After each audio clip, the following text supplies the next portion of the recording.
está fregando. Sí, entonces, ahí sí le voy a pedir su comprensión. Si pudiera lo evitaría. Pero pues la carraspera no se me quita. Entonces le comentaba, Howard Philip Lovecraft hablaba, él hacía cuentos y relatos acerca de que había ciertos textos, los llamados libros malditos, ¿no?, donde venían ciertas invocaciones o ciertos ejercicios que eran capaces de abrir estas puertas, de abrirnos una ventana de comunicación con estas otras dimensiones, otros mundos, pobre criaturas asesinas o diferentes a la nuestra, pero también eran mortales, como él. Nadie sale vivo de este mundo, tampoco de aquellos, ¿no? Serían igualmente de efectivos e igualmente de mortales que nuestro mundo. Entonces, en algunos de esos cuentos, que cuando a uno de estos nativos, hay que pensar, ¿no?, en tiempos como los plantea él en tiempos Satanás ni siquiera nacía, porque no había judaísmo todavía, ya existían esos rituales, el hombre conocía ciertas recetas, ciertos procedimientos por medio de los cuales abrir estas puertas. Y lo interesante de esto es que Lovecraft plantea que estas ventanas o puertas de comunicación no eran nada más para ver, sino que los hombres del pasado podían cruzar y tal vez jamás regresar jamás regresar al mundo de donde salieron, y que eventualmente tendrían que morir en esos otros mundos extraños que los habían absorbido, ¿no? También hay un escritor británico, no recuerdo ahorita su nombre, pero es el creador del Hellraiser, de los cenobitas, ¿ves? Aquel personaje con la cabeza de clavo, ¿se acuerdan? El Pinhead, le llaman, ¿no? Bueno, pues él también nos plantea esta otra dimensión donde viven estos seres afectos al dolor, ¿no? Y que una vez que logramos resolver el rompecabezas del cubo diabólico que desata el mundo de los cenobitas, ya no podemos escapar de él. Tal vez le comento, esta dimensión siempre ha estado allí, o esta realidad alterna siempre está esperándonos en algún momento en que nuestro mundo se desarregla, y entonces tendríamos una explicación para toda una serie de casos que de otra manera representan incógnitas eternas. Me comentaba, Lovecraft se plantea esto, también el autor de Hellraiser, ¿tienes otra comunicación? Perdón. Le comento, ellos han planteado este universo paralelo, sí, se puede llamar paralelo o otra dimensión, y muchos autores, incluso en la literatura hindú, yo conocía a un maestro hindú, hablaba muy comúnmente de que aquí estaban señor Krishna, Brahmana, Rama, todo, dicen, ¿por qué no lo vemos? Yo sí lo veo, dice él. Y nosotros, ¿por qué no lo vemos? Pues porque ustedes es otra dimensión, que los ojos no son capacitados para ver. Pero ahí es, y si los quieren tocar, no van a poder tocarlos, porque es otra dimensión. Todos los espirituales de alguna religión casi siempre habla de otra dimensión. Incluso yo he dicho que todos los lectores de magia nos hablan de ese mundo, le llaman los portales o las puertas a otro, claro, no llaman a otra dimensión, las puertas, por ejemplo, de los 7 cielos, de los infiernos, las puertas del otro mundo, sí, de otro mundo, para otras invocaciones, para invocar demonios, espíritus de muerte. ¿Qué sería en este caso? En realidad, entonces, esto serían criaturas venidas de esos otros espacios o de esos otros mundos. Sí, de otras dimensiones. Sería que de estar aquí en nada más, la teoría sería que estuvieran, cada ser tiene su vibración, pero eso es un portal que para entrar tenemos que cambiar de dimensión. Por eso una persona que va a viajar a otra dimensión tiene que cambiar de cuerpo. Por eso algunos no pueden regresar porque ya cambiaron de cuerpo. El cuerpo se deshizo, se puede pulverizar. Al pasar su espíritu a otro cuerpo, entonces a otra dimensión, entonces tiene otro cuerpo. Si cortamos el cordón umbilical y ya no podemos volver al seno de la madre. Sí, es lo que la teoría, porque algunos no regresan, es porque entraron a una espiritualidad, a una dimensión más sutil. Los que pueden regresar es que están en una dimensión todavía densa como nosotros. Pues ahí tiene, quién sabe cómo se ven esas otras realidades alternativas, pero creemos que ese es un buen tema para tratar esta noche. ¿Hay quien le llama a los universos paralelos? Sí, diferentes universos paralelos. Sí, diferentes formas de universos paralelos. A veces le llaman los portales, las dimensiones. Incluso, yo le comentaba a usted que los diferentes grupos de adoración nocturna que hoy existen en la Iglesia Católica oran precisamente para que esos portales no sean abiertos, porque los consideran portales para atraer demonios, o portales para que los demonios sean venidos a este mundo. En este caso sería la Ouija, un medio, ¿va? Un medio, sí, sí. Es una posibilidad, un canal de comunicación. Miren, un cuento, se lo recomiendo, de Lovecraft, que me parece muy ilustrativo con respecto al tema de hoy. Se llama El vampiro estelar.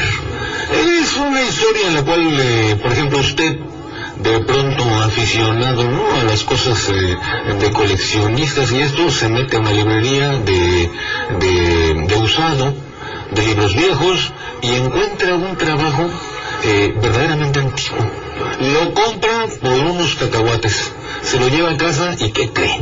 Cuando lo abre resulta que está escrito en una lengua primitiva, y lo puede usted traducir o lo traduce y encuentra finalmente entre sus páginas una receta que le dice que es una invocación.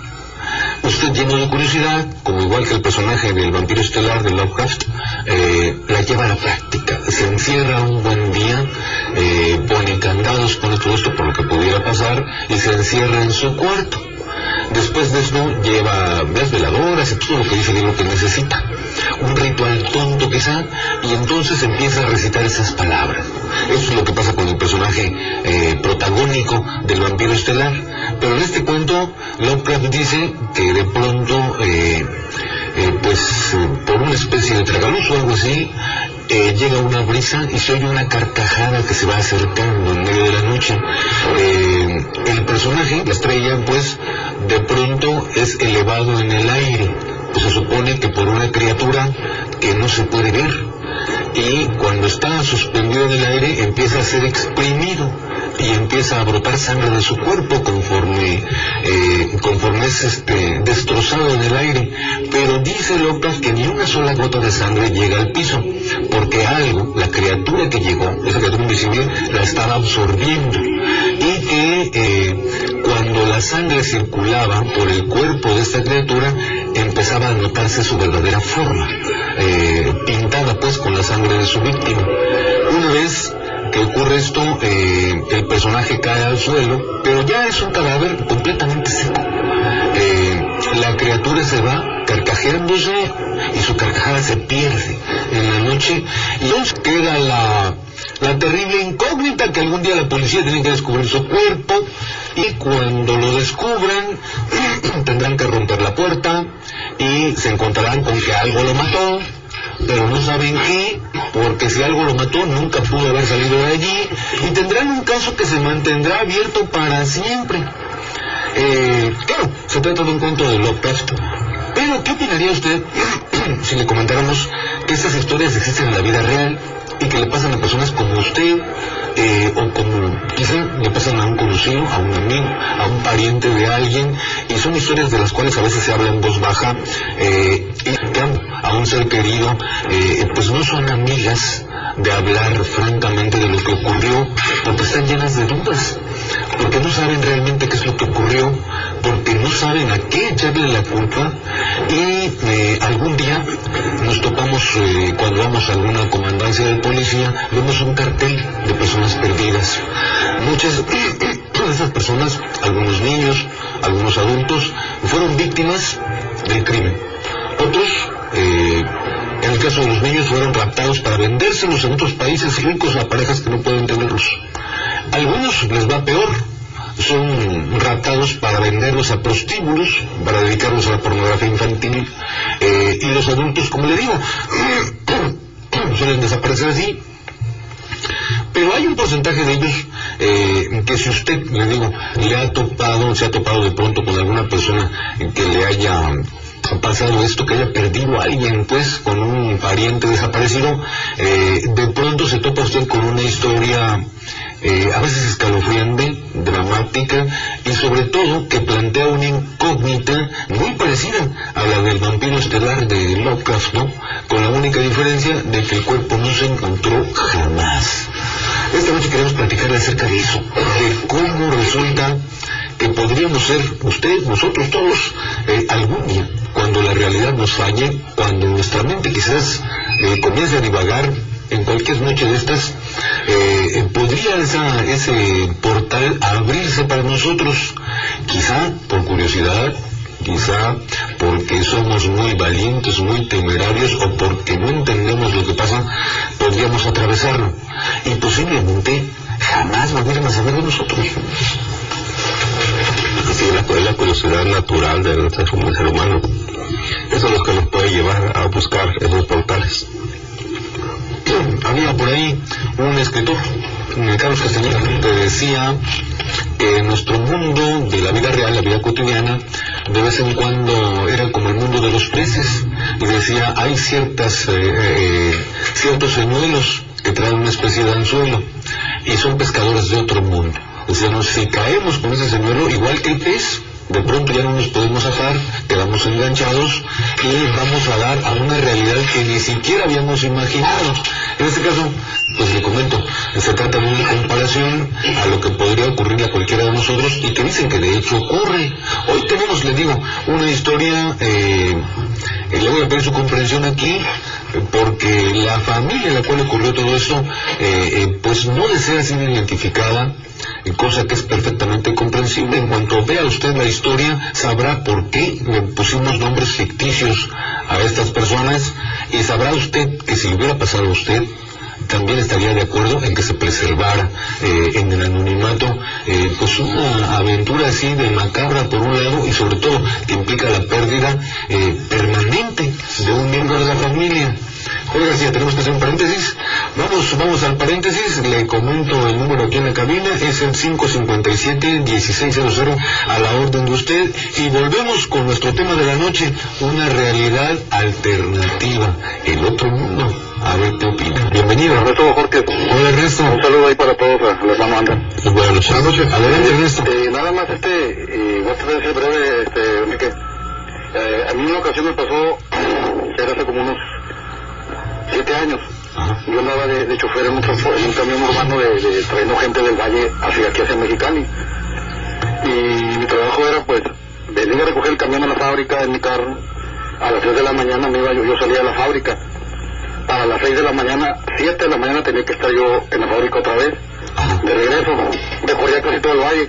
Y una ocasión me pasó de que a mí nunca me había pasado eso, es la primera vez que me había pasado, y esto que le estoy comentando ahorita, a nadie se lo había comentado. Resulta que iba en el camión, solo, de ida, y me echaron unos tacos de harina. Entonces ya llegando para entrar al Ejido Quilipan en Monterrey, como unos 10 kilómetros antes de atrás, se me atravesó una sombra de San Luis, del otro sentido de la carretera, viniendo San Luis para acá, de lado a lado, por el frente del camión. ¿Ya cruzó? Se cruzó, yo nomás le vi la pura cabeza, pero no voltó hacia mí ni nada, sino que pasó nomás de lado a lado, y entonces yo frené, y sí me asusté, pero no me detuve. Fue breve el frenado, pero no me detuve, sino que bajé, venía despacio, pero todos disminuí un poquito más la velocidad. Entonces yo lo que hice fue asomarme sobre los espejos, los retrovisores, y no había nadie. No vi nadie. Entonces sí me asusté, prendí todas las luces del camión, me imaginé yo que de adentro, creyendo que a lo mejor se me había subido en el camión, y no quise mirar por el espejo retrovisor del frente del camión, hacia adentro del camión, hacia atrás, hasta que no había elegido que Quilipan. Ahí fue donde ya volteé hacia atrás. Oiga, Ernesto, dicen que algún sexto sentido que tenemos por ahí dormido, que en ciertas ocasiones se despierta, y dicen, cuando usted se topa con una persona del mundo de la vida real, pues reacciona de una manera. Sí. Pero dicen, cuando a veces pasa esto, que usted confunde una cosa que no es una persona, sino es otra cosa, un espectro o algo así, lo confunde con una persona, dice, pero la equivocación intelectual es solamente superficial, porque en el fondo algo en nuestro corazón nos dice que lo que está pasando es algo extraño. Entonces sentimos miedo, incluso de voltear a ver. Sí. Pero como ¿Usted sintió algo así? No sé si el hermano Andar ahí me pueda, no sé, qué pasó, o sea, qué fue eso lo que vi. Yo no le vi la pura cabeza, no le vi el cuerpo. Yo pensé que había atropellado a una persona, pero no sentí que las llantas del camión hayan pisado algo. Pero sí me llevé susto de mi vida. Yo la verdad, dejé de comer, No quise voltear el interior del camión por el espejo de adelante hacia detrás del asiento. Sí, prendí todas las luces que había dentro del camión, porque las traía apagadas. Y la verdad no quise voltear hasta no llegar donde iba. No voy a hacer que trajera un pasajero. Y la verdad, sí, bien asustado que iba, pero no sé qué fue. Me pasó de lado a lado, de carretera de extremo a extremo. Pero no volteó a mirarme. Yo sí lo vi. Yo sí le vi la cabeza, pero él no volteó hacia mí y ni se detuvo ni nada. Eso fue lo que pasó, no sé qué se debería a eso, no sé qué fue, la verdad. Pues una buena incógnita, Ernesto. Ok, Enrique, muchas gracias, lo estoy escuchando, buenas noches a todos. Buenas noches. ¿Con qué se te ocurre esto? La iglesia es fenómeno. Casi siempre los sacerdotes son muy expertos, dicen que son demonios. Pero eso decir cualquier cosa. Sí, pero la parapsicología se mete a estudiar un poquito más y busca que hay diferentes dimensiones, como en este caso.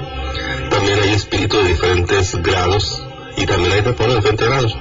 Y también puede ser proyección. Lo más fácil es decir una proyección de uno mismo que manda. Lo otro es que nuestra conciencia entra a otra dimensión y percibe seres de otra dimensión que ni siquiera nos van a molestar, no van a hacer daño, pero lo podemos ver por unos instantes.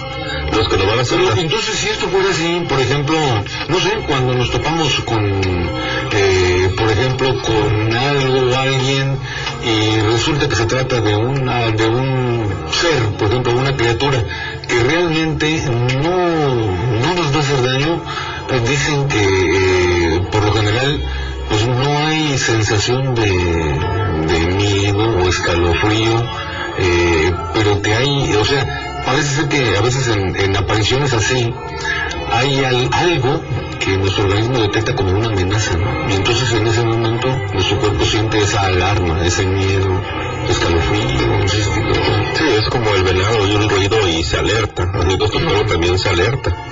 Pero no igual que cuando, por ejemplo, tenemos miedo de algo malandrín, algún asaltante o algo así. No, sino otro tipo de... No, eso es otra sensación, incluso nuestro cuerpo reacciona diferente. Hay la sensación de los folículos pilosos se erizan, se ponen como duros y se siente el vello que se pone paradito, es erizarse. La piel de gallina. La piel de gallina, exactamente. Se pone como piel de gallina, pues folículo piloso que está en ese momento bien erecto, el folículo piloso, y empieza, sí, el vellito, el folículo se pone derechito, y se ve todo así como si fueran puntitas, y eso es lo que esta persona reacciona. Incluso el cabello de la cabeza le pasa lo mismo, y tiene barba también le pasa siempre algo. Sí, es una sensación en todo el cuerpo, de hormigueo, todo, porque le está avisando que hay algo que no entiende. O sea, ya no estamos hablando de que se trate de otra persona. No, incluso los ninjas, sobre todo los niños los que más, de los guerreros, los entrenaban para que percibieran a estos seres. Para ellos era muy común hablar de esas dimensiones, de esos seres, de esos grandes maestros. Para ellos no lo negaban, era parte de su entrenamiento. Prepararse para cuando se enfrentaran a un ser especial, no tenerle ese miedo o poderlo evadir. Ahí está la cosa, ¿qué le parece? Y desafortunadamente suele ocurrir pues con mucha frecuencia. Muchas veces no nos enteramos porque no andamos en ese asunto, o muchas veces no nos enteramos porque la mayor cantidad de acontecimientos así le ocurren a personas que realmente no quieren que usted se ría de ellos, ¿no? Y entonces por eso no se vuelven populares estas vivencias. Pero mire, le comentaba yo, resulta que hay, si usted le tiene una enciclopedia, seguramente algunos puede llamar para aclararnos alguna. Se trata de aquel guardia militar que está en una caseta y pues está en invierno, en medio de la nieve, no me acuerdo si es en Canadá o Norteamérica, pero es una instalación militar y es una caseta especial de seguridad que tiene mirillas y pues tiene su calefacción y todo esto. Entonces el guardia llega y su turno se mete a la caseta esta especial reforzada y se encierra por dentro, y hasta que llega el otro guardia, entonces abre, entra el nuevo y así. Pero el caso de este señor en particular, le digo, plantea algo escalofriante porque resulta que se metió a la caseta y nunca más volvió a salir. De hecho, para poder saber lo que había ocurrido, tuvieron que romper la puerta de metal y pues se dieron cuenta de que estaba cerrada por dentro, pero el hombre que se metió ahí y que cerró por dentro pues simplemente desapareció. Y lo que sí encontraron, ahora que me acuerdo, es un detalle también curioso: toda su ropa estaba allí, toda su ropa, sus llaves, su dinero, su cartera, su pantalón, su ropa interior, su abrigo, todo. Lo único que nunca se encontró fue a la persona. Entonces los investigadores pues de la policía dijeron: pues esto sí va a estar verdaderamente difícil, porque la situación es de aquí que no se puede presumir de que otros lo asesinaron, porque aquí la cuestión está en que este tipo de cerradura, de este tipo de instalación, se tiene que accionar por dentro. Entonces quedó pues abierto, y yo creo que seguirá abierto el caso para siempre, y no se sabe, porque se supone que si usted lo ve desde el punto de vista racional, ese guardia nunca salió de allí. Y en una noche así, con pues cubierta de hielo, ¿no?, en un invierno, pues era también bastante absurdo pensar que alguien huiría desnudo. Y aún que hubiera ocurrido una de esas cosas locas, sigue el problema. Entonces, ¿cómo se cerró? ¿Cómo es que fue posible que se cerrara por dentro la famosa caseta de seguridad? Una desaparición inexplicable. Pero mira, le vamos a platicar esta historia. Los nombres son ficticios, le digo, porque la familia afectada en este caso pues sigue todavía pues lo cual es natural, ¿no? Si usted pierde a un hijo, a un niño, pues durante muchos años va a tener esa espina metida precisamente en todos nuestros aspectos emocionales, ¿no? Esa herida que no cierra.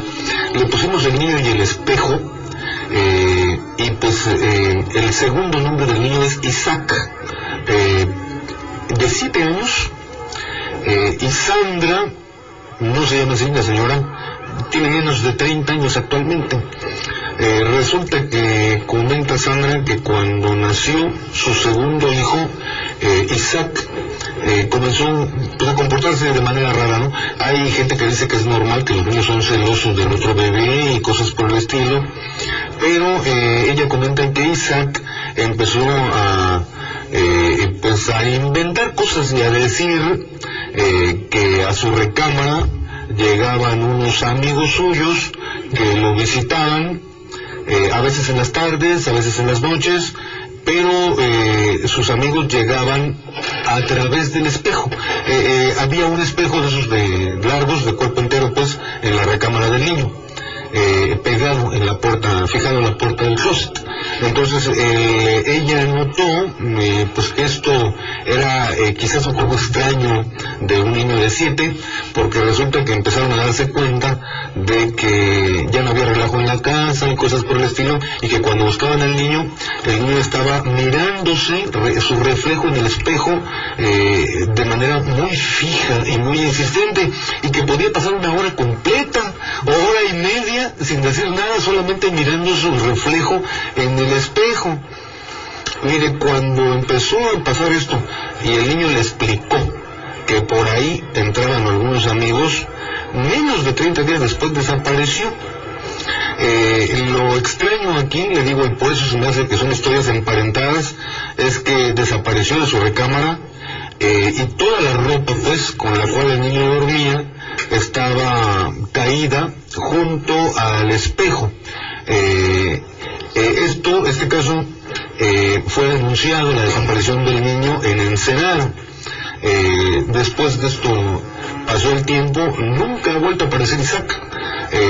Resulta pues que se vinieron, a su marido le dieron trabajo en Mexicali, actualmente son residentes de esta ciudad, pero la desaparición del niño ocurrió en Ensenada.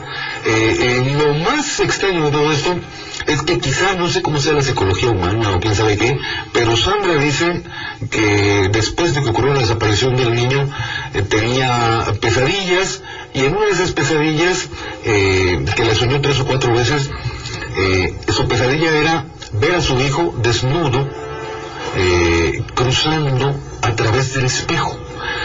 Cuando hubo la mudanza hacia Mexicali, intentaron quitar el espejo para que fuera parte de la mudanza, pero el espejo se rompió, lo manejaron mal y se rompió, y Sandra dice que en ese momento sintió una profunda tristeza y una profunda nostalgia al oír el crujir del espejo, y dentro de su cerebro de madre o dentro de su desesperación, quién lo sabe, le rebotó una idea en la cabeza: mi hijo jamás volverá, ya no hay manera de que regrese.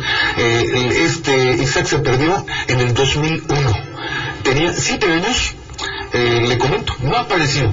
Entonces, lo curioso aquí le digo es que en todo caso el niño desapareció de su recámara, cosa que dicen ellos pues no era posible, y también que desapareció sin ropa. Y está todo este asunto, ¿no?, de la mentalidad del niño, el juego aquel de sus amiguitos que cruzan el espejo para visitarlo. Cruza el umbral, vienen a visitarlo a él. Y la pesadilla de la madre, o sea, como nos explicamos todo eso, son, me parece a mí, situaciones dolorosas, terribles. Y ella dice: yo soñé esto varias veces, y estoy segura de que un día, con la depresión y todo eso, voy a volver a soñar lo mismo, ¿no?, que mi hijo cruza a través del espejo, llevado de la mano, dice, por una figura oscura que veo en mis sueños, simplemente lo veo desaparecer así. Y entonces, dice, me explico que su ropa estuviera toda tirada, la ropa de noche pues estuviera tirada junto al espejo. Naturalmente que este tipo de historia pues no forma parte de ningún archivo de ningún niño extraviado, simplemente está la fotografía ahí de Isaac, alguno de esos carteles, y quizás esté por años, desde 2001 hasta ahorita, pues no hay noticias, ¿no?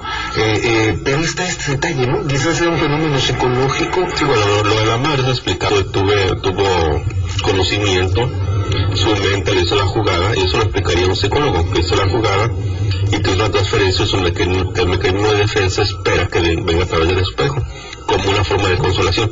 Esa es la explicación. Pero hay que recordar que existían los espejos. Nadie rapta a un niño y lo desnuda allí mismo para llevárselo desnudo, y tampoco dentro de la recámara del niño en plena noche. O sea, hubieran quedado huellas, pues hubiera quedado algo, ¿no?, para que el niño hubiera sido dado por secuestrado. Sí, pero hay que recordar una cosa: los espejos, siempre se ha hablado de los espejos, incluso los espejos se usan también como portales, incluso para adivinación, y se le llama el espejo mágico, y lleva una preparación también. Pues hay una manera de convertir un espejo en algo más. Algo mágico, sí. Bueno, mientras estamos detrás del espejo, Joel tiene una comunicación al aire. Hola, buenas noches. Buenas noches. Bienvenido. Mire, no le voy a decir mi nombre, porque le voy a dar una narración que me la contaron hace poquito, y es de aquí, es de un hospital de Los Caros. Resulta que había una niña que estaba enferma, entonces todos los días la niña le decía a la mamá: vino a visitarme un amiguito. Entonces pues, su amiguito, digo, pues, la señora pues, ven, tu amiguito, ¿no? ¿Usted imagina que estaba imaginando cosas debido a la enfermedad? Pues algo así. Entonces, llegó un día en que la niña, llegó la mamá a visitarle en la mañana. La niña tenía cáncer, ¿verdad? Estaba en terminal. Entonces, un día llegó la mamá y le extrañó que la niña no le dijera que el niño había ido a visitarla. Dice: oye, dice, ¿y ahora por qué no me dices que vino tu amiguito? No, dice, es que ayer me dijo que ahora me tocaba ir a visitarlo yo a él. Y ese mismo día la niña murió. Pasó en un hospital de aquí hace tiempo. Ok, nos vemos. Gracias, muy amable. Imagínese esta cuestión, imagínese pues, no sé, a los padres, ¿no? ¿Me entiende? Yo pienso que bajo esta situación, yo comprendo, por ejemplo, el caso de Sandra, le digo, es una madre de menos de 30, y el caso del papá, ¿no? Ellos, simplemente, hay una canción también por ahí, por cierto, ¿de quién es? De un sonero, ¿cómo se llama ese señor? Muy famoso, que saca una melodía que se llama ¿A dónde van los desaparecidos? No es Chicoré, no espero que me llegue al cerebro. ¿A dónde van los desaparecidos? ¿Saben por qué? Porque resulta que este músico puertorriqueño, pues su hermanita, bueno, no es una niña, era una joven ya, su hermana también desapareció en circunstancias así desconcertantes, ¿no? De este tipo de casos que digo que por lo general quedan abiertos porque racionalmente no se le puede encontrar una salida. Y los casos donde una persona, y eso es muy común, que a mí me lo han platicado, digo, básicamente más de 10 veces, que una persona atraviesa un carro, o atraviesa, no lo atraviesa, sino que se va atrás del carro, y lo esperan que regrese de la camioneta y ya no regresa. Atraviesa no pasa por un muro que lo está tapando, un pilar. Se da la vuelta pues por ahí. Y entonces parece como que va caminando y dice, no, va a salir, va caminando, el pilar lo ocultó, pero va a salir y ya nunca sale. O que lo esperen en un puente y dice, no, pues ya está, ahorita va a venir. Y ya no aparece. Entonces las historias son muy comunes, entonces uno podría parecer no está fantaseando, pero resulta que alguna persona sí realmente ha desaparecido y no vuelven a aparecer. Dice, la última vez que lo vi fue caminando, pasó por atrás de un muro y ya no lo vi salir. Y son historias que aquí en Mexicali me lo han contado aquí mismo. He oído esas historias en Guadalajara, en Michoacán, en Baja California Sur. Es que están en el mundo entero. Aquí me han platicado y me dicen eso. Lo curioso es que yo lo escuchaba una vez, hasta que una vez una persona me dice, no, eso le pasó a mi mamá con fulana persona, y nunca más volvimos a verla. Ella se atrasó, ella atravesó, fue caminando y vimos que pasó por ese pilar de ese negocio, pero ella nunca salió. Estaba ahí y de pronto ya no estaba. Ni modo, no era familiar, era una amiga, alguien que no era conocida por el negocio, pero no conocida familiares, así que eso quedó en el olvido, pero nunca me volvieron a ver a esa persona. Hay casos, mire, y aquí algunos amigos nos han hecho el favor de compartir esas cosas con nosotros y nos hemos comentado. ¿Se acuerda usted del caso de este señor que sale de una fiesta y va caminando rumbo a la casa y ve a lo lejos pues las luces de su casa? Y lo interesante es que de pronto pues el señor va un poco distraído, pues venía de una fiesta, y cuando se da cuenta pues ya lleva mucho tiempo caminando y no se acerca a la casa siempre está enfrente de él, y parece que no se acerca. Entonces él se desespera, empieza a caminar más a prisa, finalmente corre, se cansa, y tiene que disminuir el paso debido al cansancio, y dice, caray, yo debía haber recorrido pues unos 2 kilómetros para llegar a mi casa, desde el lugar de la fiesta hasta mi hogar, y aparte estoy viendo las luces de la casa, y sin embargo llevo pues más de 1 hora y media, según yo, caminando a toda prisa y de a tramos corriendo y no avanzo, ¿no? Entonces esto le comento, le pareció sumamente extraño a esta persona, y cuando empezó el amanecer, parece como que se rompió ese hechizo mental, o vaya usted a saber de qué tipo, y entonces la persona realmente pudo avanzar, pero dice que llegó absolutamente fatigado después de caminar toda la noche, ¿no? Para recorrer un tramo de pues un par de kilómetros cuando mucho, cosa que normalmente se hace en unos minutos, ¿no? Entonces, ¿qué pasó? ¿Dónde estuvo en realidad el resto del tiempo? ¿Qué es lo que estuvo a punto de pasar ahí y por qué la persona llega obviamente fatigada, muy cansada, y pues casualmente, ¿no? Al amanecer es cuando empieza a iluminarse el cielo, es cuando parece que se quiebra este trance o quién sabe qué, y finalmente puede llegar a su casa. Y nos preguntamos nosotros, ¿qué hubiera pasado si así de pronto, sencillamente, este trance no se hubiera roto, o bien hubiera llegado a otro lugar diferente, o a dónde avanzaba realmente, ¿no? O que se hubiera desesperado y se dijera, mejor me regreso a la fiesta, ahí voy a esperar a que amanezca, y se queda entre su casa y la fiesta, queda atrapado. Pero eso existe la posibilidad de que al hacer la vuelta, pero es un cuento de dimensión desconocida, ¿no? Sí. De pronto que ese momento se prolongó eternamente, y pues uno está jugando, pues mira, de aquí se fue y lo vimos que caminaba para allá. Y hasta ahí llegó el asunto. También le cuento, mire, parece haber personas que de pronto parecen así, por algunos instantes, haber cuando menos echado un vistazo a algo de lo cual después a veces ni se acuerdan, ¿no? Aquí también nos llegó una historia de un hombre en el Valle de Mexicali que tenía que cruzar una parcela para ir con unos amigos a comprar unas mazorcas de maíz para un caldo. Sale a las 9 de la mañana o las 11 de la mañana, algo así, iba a cruzar una parcela, llegar con el vecino, comprarle unas cuantas mazorcas de maíz y regresarse. O sea que un viaje que aproximadamente pues lo iba a realizar en unos 15 minutos. El señor fue, le regalaron, le saquearon las mazorcas de maíz, regresó, pero a medio camino, al cruzar un canal de riego, se topó con un hombre anciano que se acercó a él y le pidió, no recuerdo si era que le encendiera su cigarro, el hombre pues, o le pidió un cigarro. Cuando se lo dio, o cuando se acercó a darle la lumbre, ahí fue donde ocurrió el asunto. Hay un pequeño paréntesis ahí donde no recuerda nada, pero inmediatamente después de eso él sigue caminando rumbo a la casa, nada más que ya son las 5 y pico de la tarde.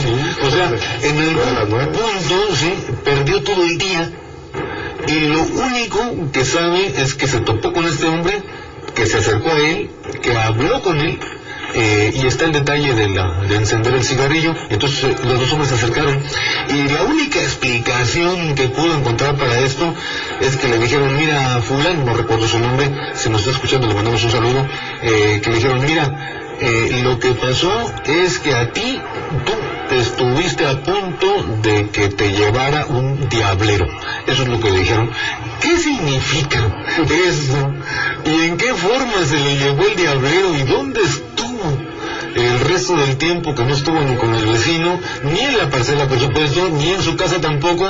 Es una incógnita, ¿no? Entonces, pero le digo, en alguna parte, en ese pequeño tramo, este hombre perdió una buena cantidad de horas, y no sabe lo que ocurrió.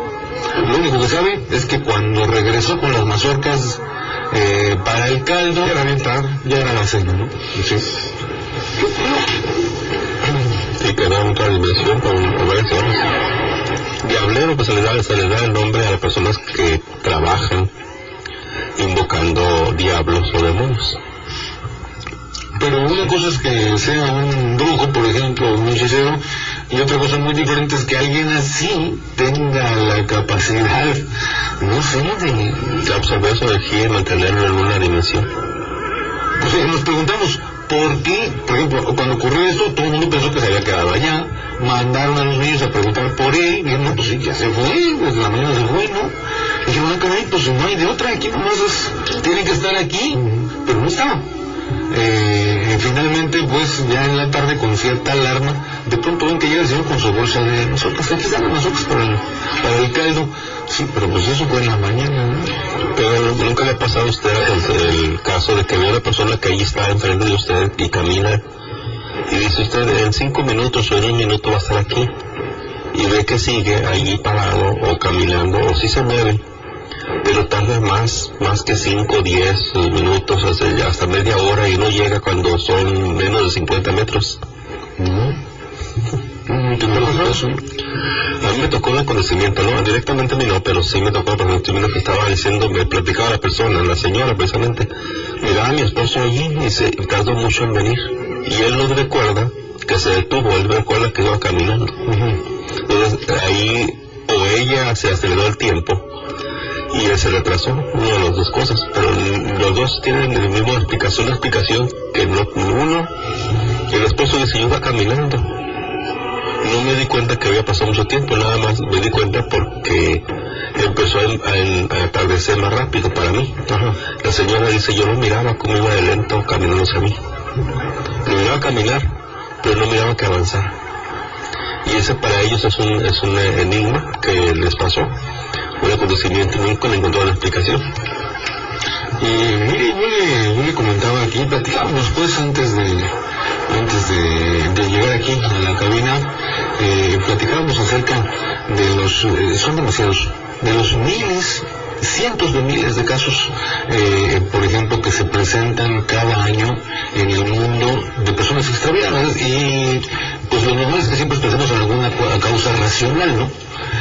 Pero comentábamos con el misionero católico Ander, si pudiéramos, por ejemplo, hablar con las personas, con los parientes, con los que denunciaron el hecho, quizás nos toparíamos con que, pues sí, como dice la estadística, ¿no? Muchos de ellos fueron víctimas del crimen, muchos de ellos fueron víctimas del secuestro, otros de la esclavización, de la trata de blancas, etcétera, etcétera, todos esos horrores.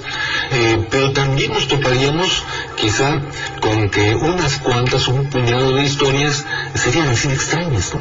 Donde uno dice, caray, pues esto no parece nada de nota roja.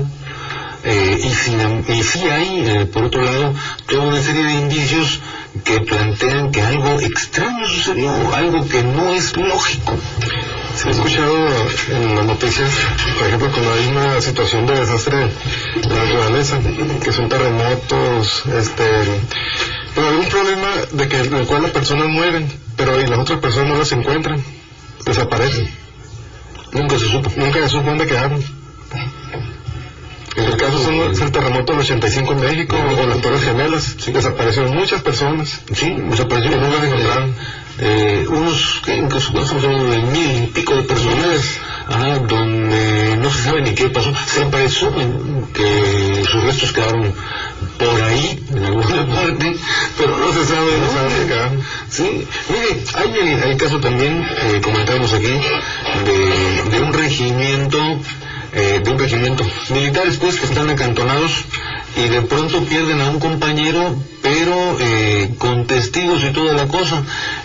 Lo inusual es que lo perdieron de una manera verdaderamente extraña, y que nos parece que también es un caso interesante que se podría llegar a comparar con lo que ocurrió, o con lo que ocurre pues, o con lo que puede seguir, lo que puede ocurrir algún día con algún conocido nuestro o con nosotros mismos. Pero Juan García nos dice que tenemos que hacer un paréntesis, y pues lo hacemos con todo gusto. Le reitero el número aquí en la cabina, el 557-1600, y estamos platicando esta noche con el misionero católico Ander, con Carlos Patrón y con Joel García acerca de esto, una realidad alterna, un universo paralelo. ¿Qué será? Pues que le voy a comentar algo. Tenemos la próxima semana un programa del Viernes de Misterios y Fantasmas verdaderamente estremecedor, referente a la desaparición reciente de alrededor de 200 personas, todos menores de edad, en Suiza, y también la búsqueda de 150 cuerpos al menos, que serían, en teoría, una de las hipótesis que se maneja es que habrían sido sacrificados en un ritual primitivo, en una zona boscosa y llena de lagos. Recientemente la policía suiza intentó localizar, porque ellos creen que los refugiados que se están ahorita pues asentados en los campamentos suizos hubieran podido quedar allí. Parece ser que están descubriendo una especie de hermandad secreta y asesina que estaría llevando a cabo rituales. Hay 4 niños sobrevivientes que han aportado testimonios escalofriantes. Le comento, estamos documentando esta cuestión porque, aunque usted no lo crea, en este tercer milenio, en el mundo de las computadoras, parece ser que todavía hay ciertas fuerzas o ciertas mentes en las cuales estas fuerzas extrañas, ajenas a nosotros, actúan todavía, ¿no? Y pues son capaces de llegar a este extremo. Esto, le comento, lo tenemos si llegamos a tener pues una información firme, nos gustaría compartirlo con usted el próximo viernes. Sí, en pleno siglo XXI. Joel García. Adelante, Joel. ¿Perdón? Vamos a una llamada telefónica. Teléfono de comunicación. Ay, perdón, no entendí. Hola, buenas noches. Don Enrique, muy buenas noches. Bienvenido. Carlos Soto. Adelante, don Carlos. No sé si me permitan platicar algo de la historia, de la historia sagrada. ¿Cómo no? Esto está consignado, desde luego, en alguna de los libros de la historia del cristianismo, allá de la época de la crucifixión. Me la platicaba un tío mío que era sacerdote, se llamaba Jesús Morales, primo hermano de mi madre. Decía, me platicaba no solo a mí, sino ahí en la casa, en las visitas que hacía el padre, mi tío, que en el tiempo de la crucifixión había uno de todos los personajes que acudieron a la crucifixión. Había un tipo que pues no sabía de qué se trataba y pues llevaba algunas copitas de vino bastante pasaditas, y siguió la muchedumbre, y él llegó justamente cuando estaban crucificando a Jesús, y uno de los que estaban crucificándolo pues se puso muy nervioso por aquello de lo que significaba aquello. Total que uno de los clavos pues no entró, no quiso, le erró pues el golpe, y lo agarró y lo tiró lejos, y ahí es donde estaba el borrachito ese que no hallaban cómo detenerlo los judíos que andaban en torno, ¿verdad? Y agarró el clavo, dijo, yo llevo esto de prueba de que estuve aquí en el escenario y ahí se fue, se lo echó a su bolsillo y se retiró. Ya no quiso saber nada, porque también se llevó algunos empujones o serían golpes. El caso es que él se retiró y se fue a dormir, como luego se dice, a dormir para ver si se le curaba la parranda que cargaba.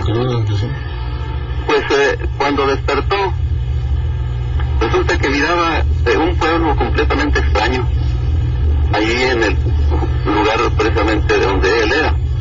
No conocía, entonces se dijo, yo me equivoqué de pueblo, y se fue a otro pueblo cercano, otro lugar, y quería pues echarse una copita, y llegó a un lugar donde vendían, y sacó una moneda para pagarlo, y le dijeron que esa moneda hacía muchos años que no circulaba, muchos años. No, si yo ahí, moneda, si yo estuve ahí en fulana parte. Pues no, dijo, esto no puede ser.